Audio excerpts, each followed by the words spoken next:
This is the Builders Business Success Podcast for builders who want to attract more quality clients who aren't price-focused, eliminate cash flow pressure, and get paid for every quote. Here's your host, Mick Hawes. And welcome to another episode of Builders Business Success Podcast. Got another terrific show lined up for you. Our special guest is none other than old mate Glenn Bull.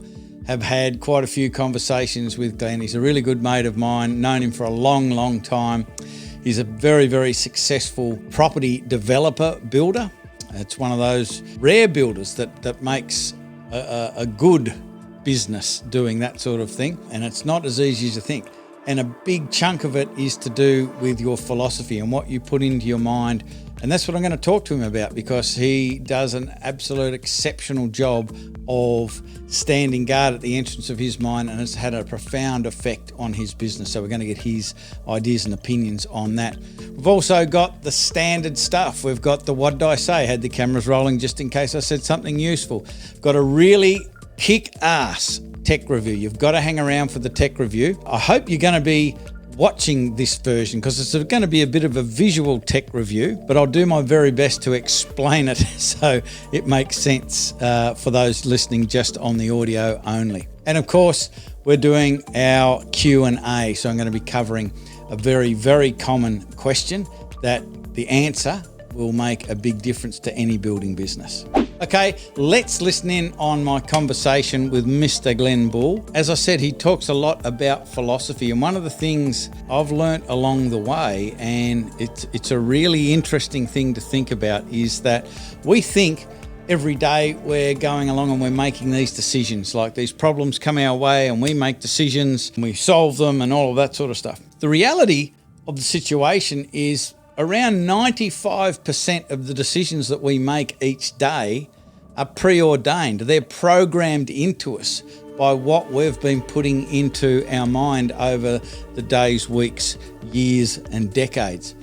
So I asked about this process with Glenn, and he was telling me a bit of a story about someone who's been telling him about this of late, and it made a whole lot of sense.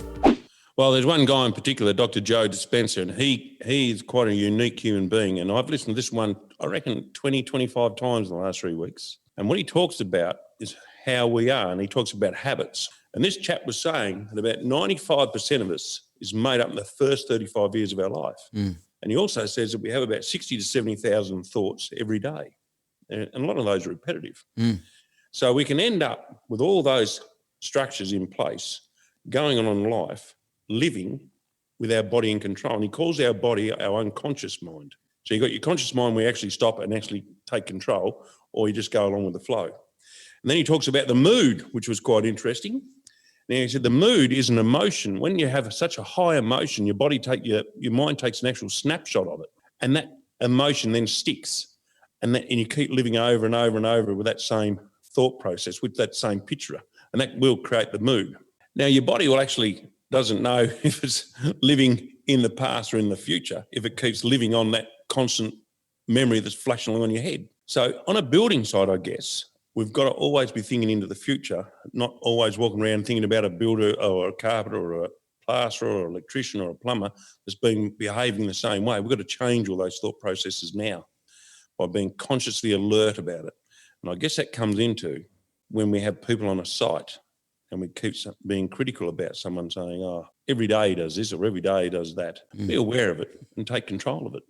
So we all have challenges and problems and things that we don't like in our building businesses. Changing them isn't always as easy as we like. So I asked Glenn, what do we need to do if we want to make changes in our business, in our behaviour, in our decisions to positively impact our businesses?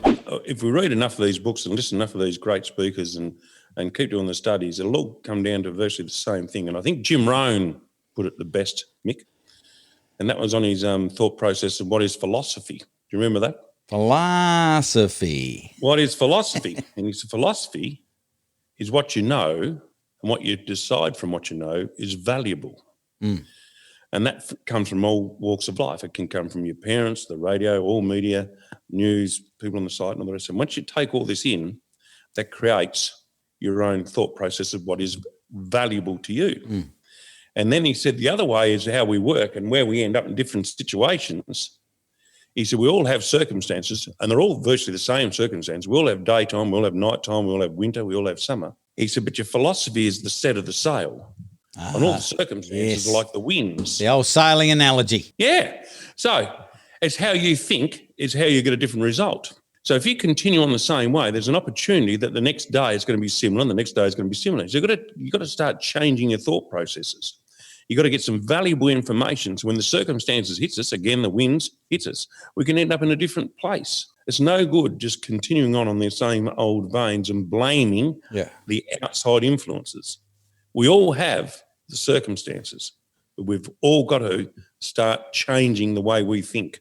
Absolutely. But I do want to quote Mr. Rohn that you just started to talk about, where he says, I'll see if I can do this.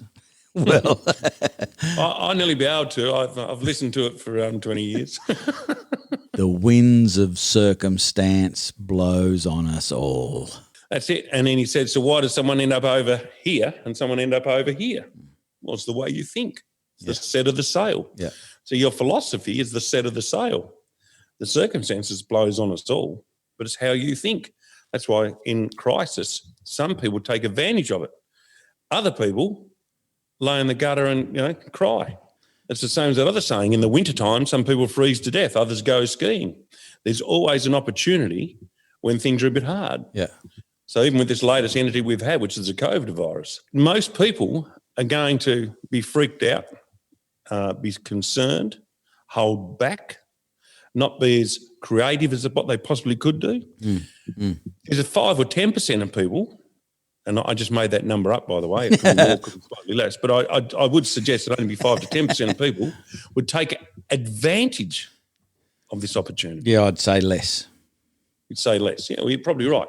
But it's interesting, isn't it? Because let's just look at another thing. I mean, we're talking about mindsets right now. I mean, the unemployment in Australia has always been about 5%, roughly. And they said now it's going to be 10%. So that means it's only gone up 5% in the unemployment.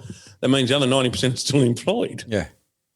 But the media is going to enhance that. And so the people who think the same way because they've always read a newspaper or listened to the news and taken all this negative stuff on board and they chew that over all day, will live in that fear. So your mindset is an incredibly powerful thing when you think the opposite. Yeah. That there's still 90% going out there. Yeah.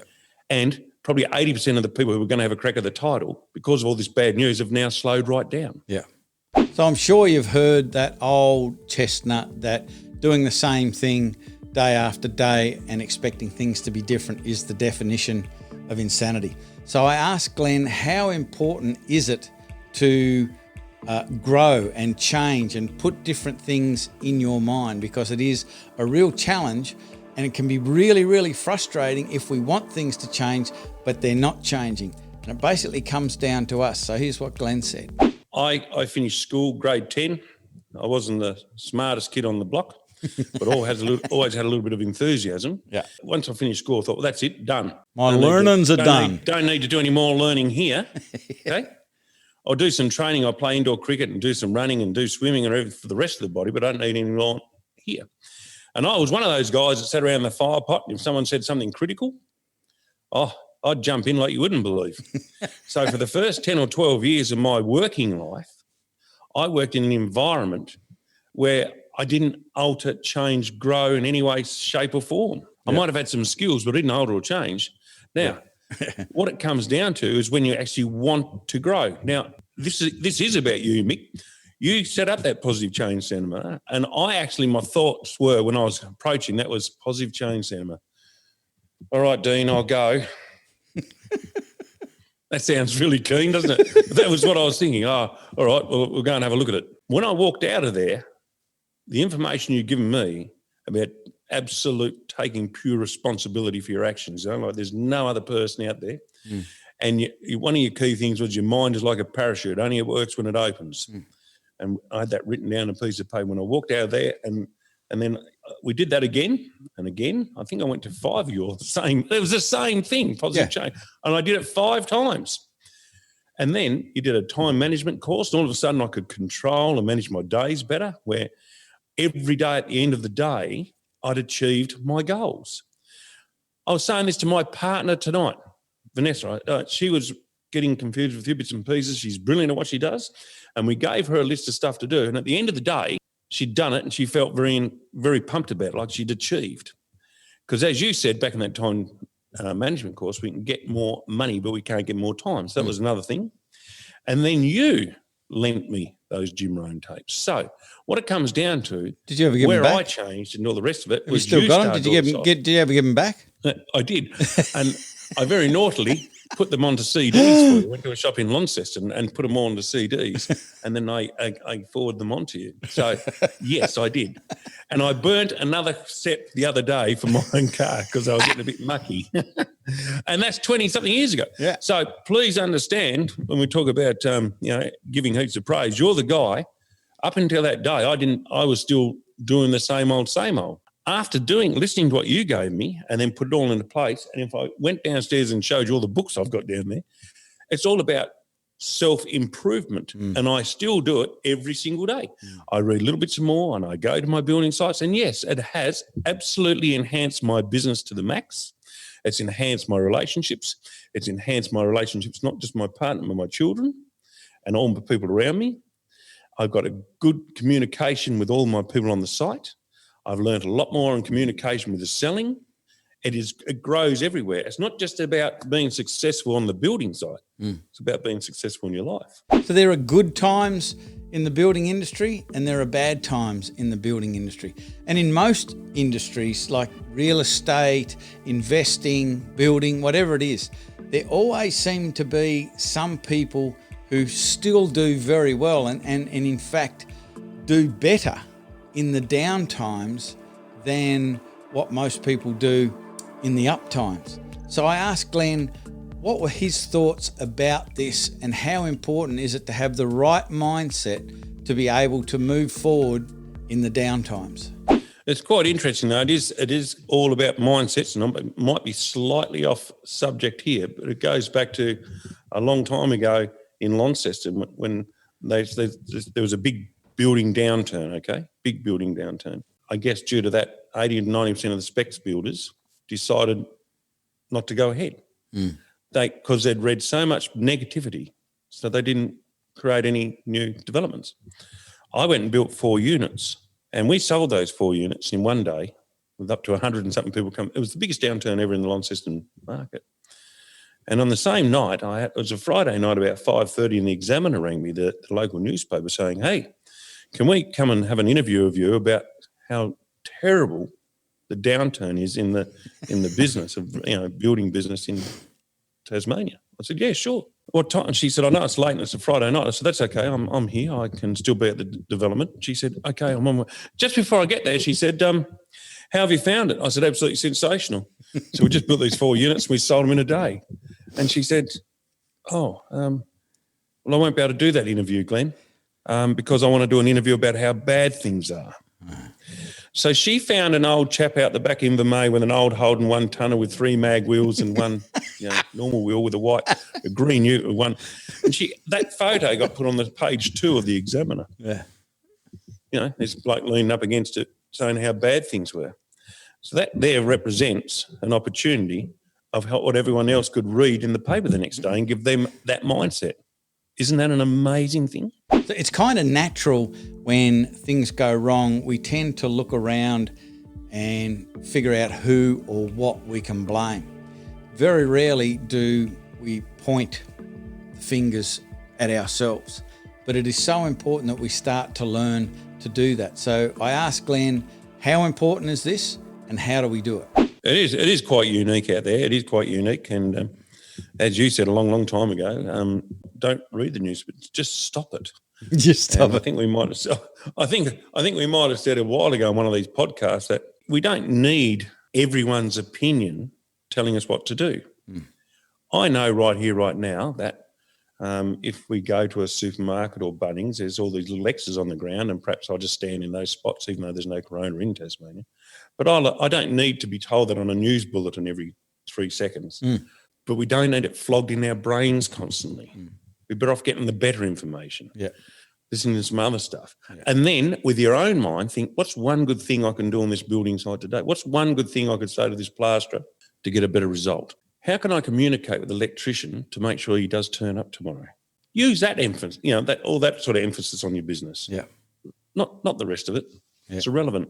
Thanks for being back on the show. I know you're going to be back. Absolute pleasure. You're a regular. You're a repeat offender. You've always got something really valuable to say. Thank you. Well, you're a great example of standing guard at the entrance to your mind, and how just what you put on your mind on a regular basis can make a profound effect in your building business. You don't need to go and get the best builder software, and you don't need all of the best tradesmen and all of that sort of stuff. If you kind of standing guard at the entrance of your own mind and being a great example and learning how to communicate better. You can get great results with pretty much whoever you've got there. Anything further to say? Definitely. Well, I've got the camera on you.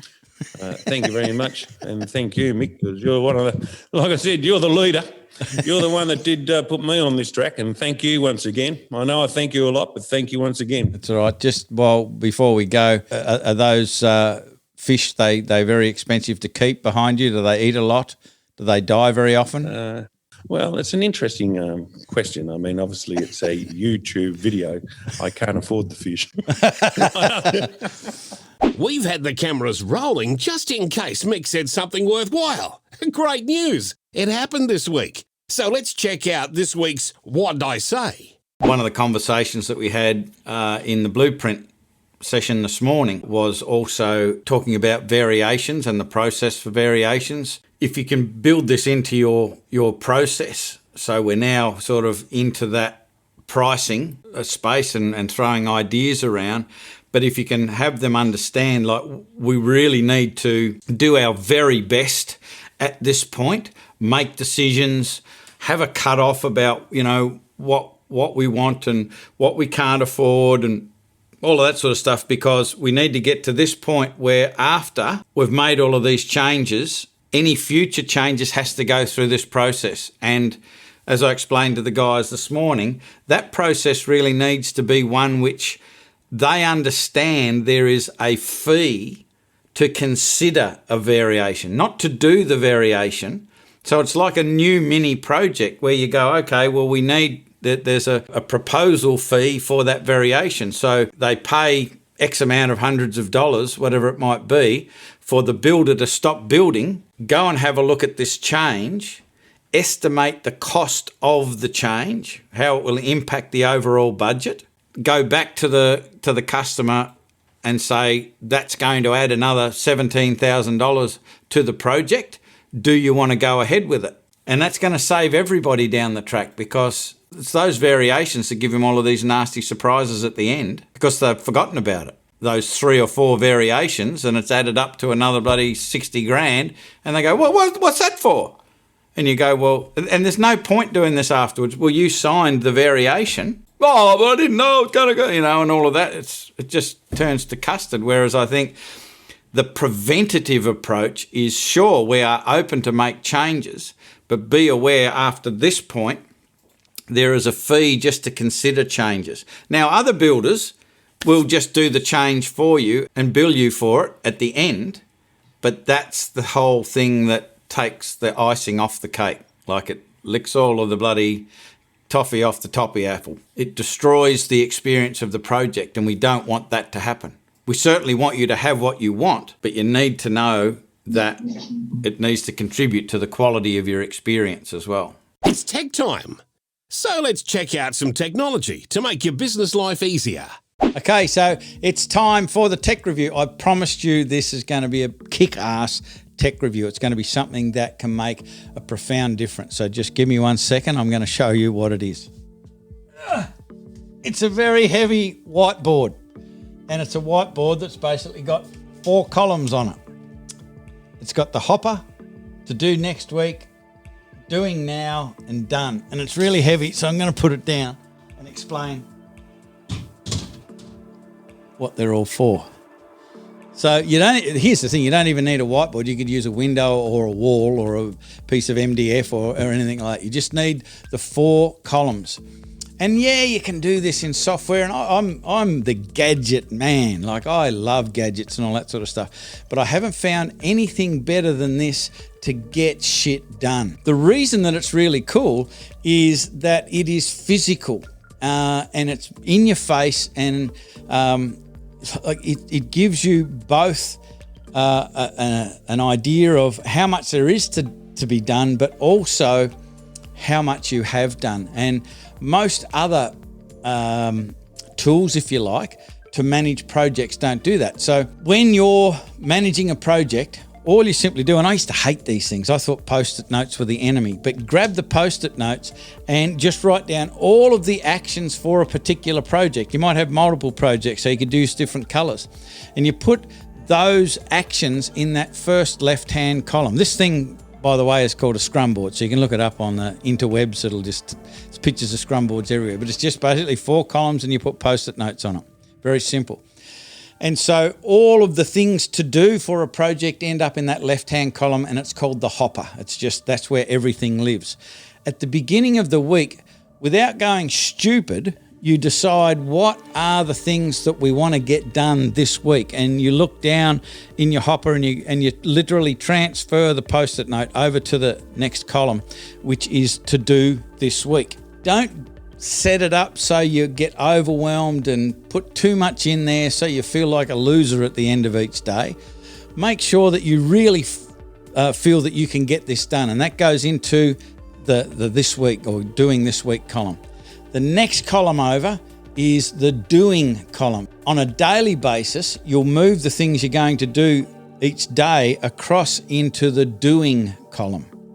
And then obviously you know what the last column is, that's the done column. So after you've done that activity, you bang it across on the right-hand column. Now, you can do this with to-do lists, you can do it with Trello on a computer. There's a ton of ways you can do this. And I've always been a proponent of the gadgets, as I've said.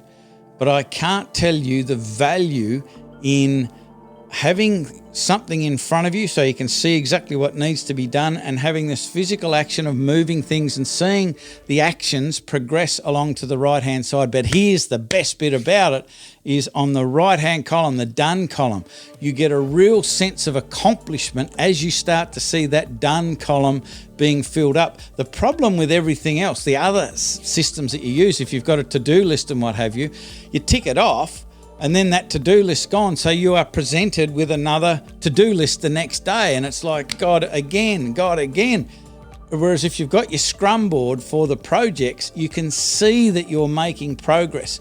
And the good thing about that is adults are really crap at giving themselves any sort of appreciation for the effort they've put in and the work that they've done. They just simply move on to the next problem, solving the next problem.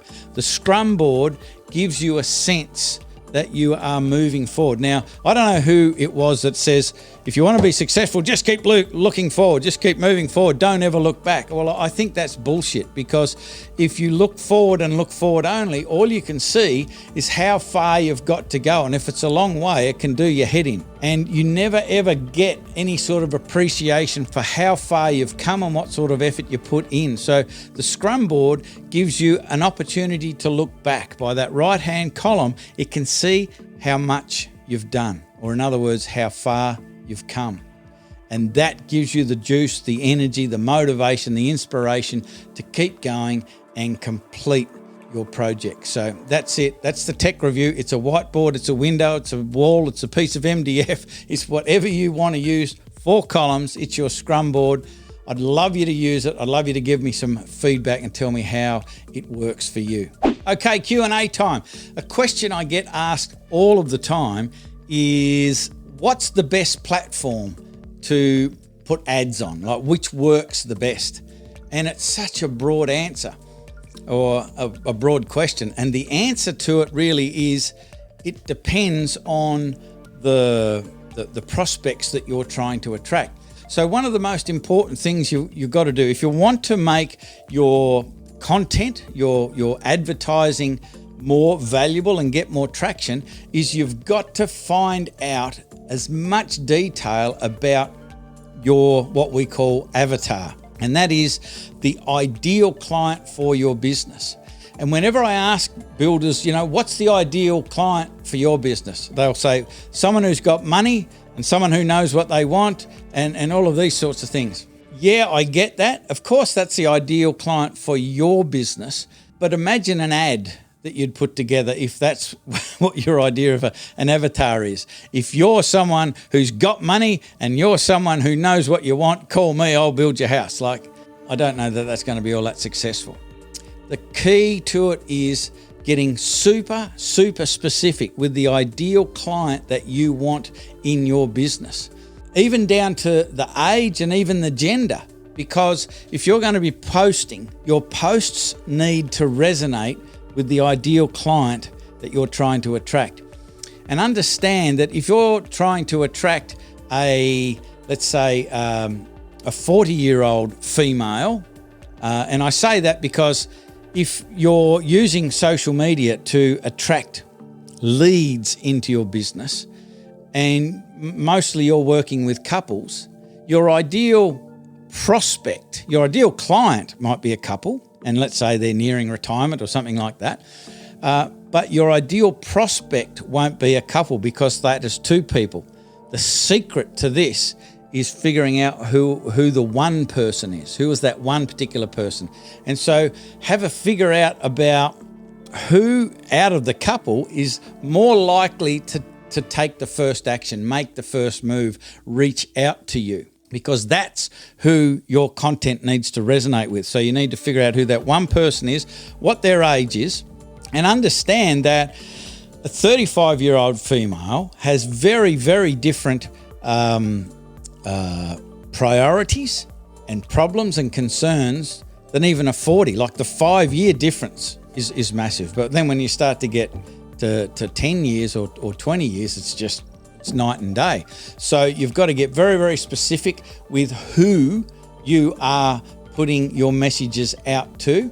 Learn as much as you possibly can about their fears, their frustrations, their wants, their aspirations, and speak to that. That's the thing that you've got to be talking about in your posts. Get away from just posting about yourself and your projects and your progress on projects and things like that. They're not looking for that. They are looking for a builder who understands their problems, their fears, their frustrations, their concerns, their desires from their point of view. They're not interested in you, the builder, how long you've been around, how skilled you are, any of that stuff. They want to know how much you know about their problems. So in answer to the question, whichever platform you will find those people on is the best platform to put your content on. So obviously, if they're older, they're probably going to be more on your Facebook than your Instagram. So you're going to get a younger demographic in Instagram. And if they're more professionals, you'll probably find them on LinkedIn. So you need to do testing and measuring, obviously, but learn more about your prospect and you'll get clearer on what platforms you need to put your messages on. So as always, it's important to have an actionable takeaway from the podcast. And I think the takeaway I'd like you to take away from this episode is standing guard at the entrance to your mind. I quite often ask, who is the most important human component in the success of a building business? Is it the client? Is it the team? Is it the building owner? I believe it's 100% is the owner of the building business. A lot of other people say it's the client, or some smarter people say it's the team. But the reality of it's you. It's the owner of the building business. And so your mindset is absolutely critical to the success of the team and then the success of the business. So you have to stand guard at the entrance of your mind. You've got to determine what goes in. Your input determines your output. That's what Glenn was saying. And so what I would encourage you to do is hang around with people who are going to be challenging you to change your thought process and holding you to account and expecting more of you than the average bear. To that end, we've got a Facebook group. It's called Builders Business Success Forum. Easy to remember. This is the Builders Business Success Podcast. It's the Builders Business Success Forum. Just jump on Facebook and ask to join. Jump in there, because at least then you're hanging around with people who are looking to improve. They're sharing ideas. They're raising the bar. And that's what you need. You need to be in a place where people are looking to improve and encouraging everyone else around them to improve, rather than hanging around in groups where we all sort of support each other in our misery and really just talk about how bad things are. You need to be in the right group. You've got to stand guard at your mind. So jump across and join us in Builders Business Success Forum. So that's it for another episode of Builders Business Success Podcast. As always, I want you to know I'm here to support you.